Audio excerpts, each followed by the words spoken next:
Hello and welcome to this new video. Today I want to talk about how to prioritize Jesus and prayer while being a student at university and studying science and engineering and really hard subjects. Here we go.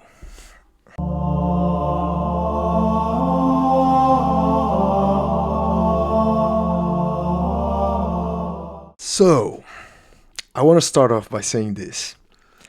While I'm studying at university very difficult subjects like math, physics, programming, and I'm having good grades, thanks to God, not to me, but I'm not a genius. I simply implement certain strategies. I practice discipline and I work very hard. And as I said, all of that is thanks to God, not to me, because literally without His help, I'm useless. I am incapable of doing anything. So keep that in mind. So the foundation to all of this is discipline. And discipline is a skill. So you can practice it.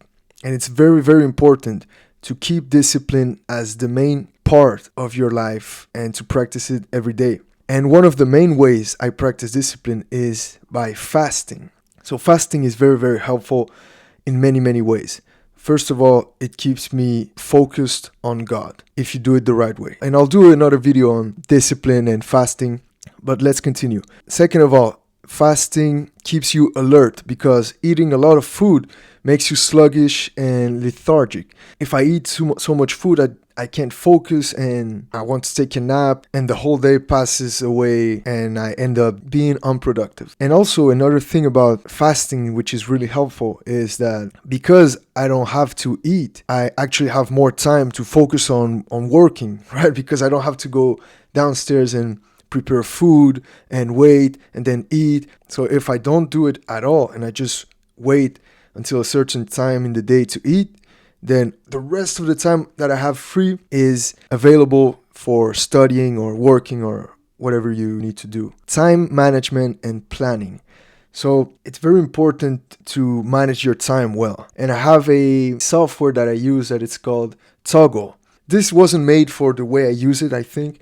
It's more like for businesses and clients and keeping track of the time they work so that they can pay them. But the way I use it is simply every time I sit down to do a task, to work or to read or anything really that I want to make progress in, I start the timer.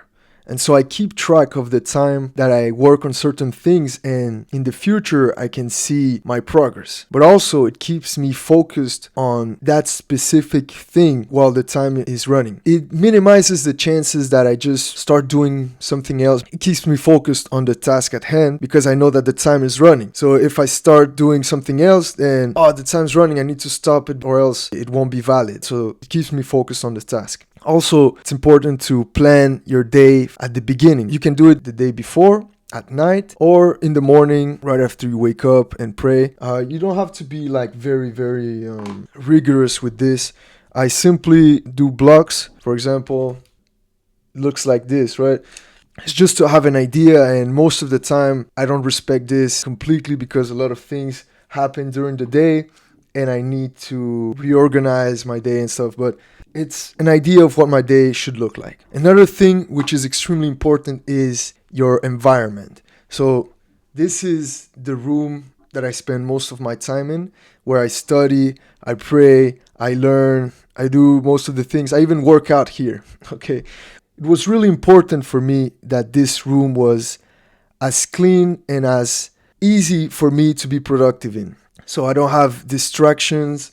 I don't have a TV. I have two big monitors, but I don't use them to watch Netflix or things entertaining, but really focus on studying and learning. So the environment is really important because that's where you spend most of your time. So if it's distracting you, you're not helping yourself. Talking about distractions, it's very important that you remove all of the distractions from your life. And this is important for two things. One, so that you can actually focus on what you're doing, but also so that you don't commit any mortal sins. If you're always looking at Instagram or YouTube, TikTok, or all these things that could potentially drag you into sinful behavior, then that's a terrible thing. It's not helping you at all. And I can understand that this is hard because you grow addicted to these things, but it's important to cut that addiction as soon as you can, or else you'll drag it for the rest of your life, and it's just going to be a lot more painful and difficult to grow spiritually if you have attachment to these things. So cut every distraction that you can and just work on controlling your mind, controlling your impulses, controlling all of that, so that you can actually focus and stay for hours at your desk doing what you want to work on. This leads to deep focus. The way you focus is by working on improving your ability to actually focus, because at the beginning, because of all the things I mentioned, it's going to be really, really hard. But once you master the ability to focus, or you work on it, it's going to be easier and easier. It's a skill, right? You will actually become better at it, and you will be able to make progress in shorter periods of time than previously. At the beginning, it took me like hours to do a simple homework or a simple question even.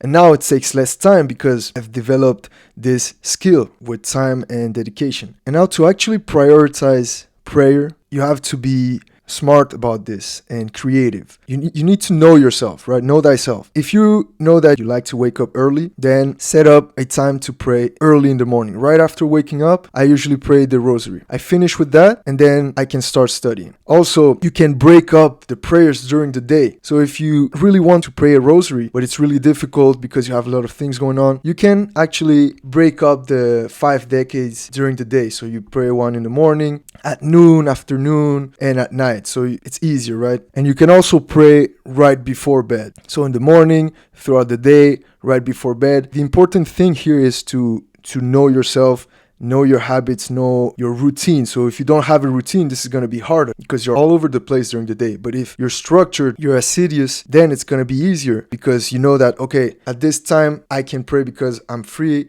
here, I'm free here. I'll be able to study during this time and all of that. Have a routine, look at your day and know yourself. The last thing is don't neglect sleep. It's often neglected, even by myself. I often neglect this. But with time and knowing myself and knowing how I operate my routines during the day, I've come to realize that, okay, 6 hours of sleep is enough for me. If I go below that, during the day, I feel really tired. And after a certain time, then I'm just basically useless. You can test, okay, 5 hours, 6 hours, 7 hours, 8 hours. But don't use this as an excuse to oversleep and become slothful. That is actually a sin.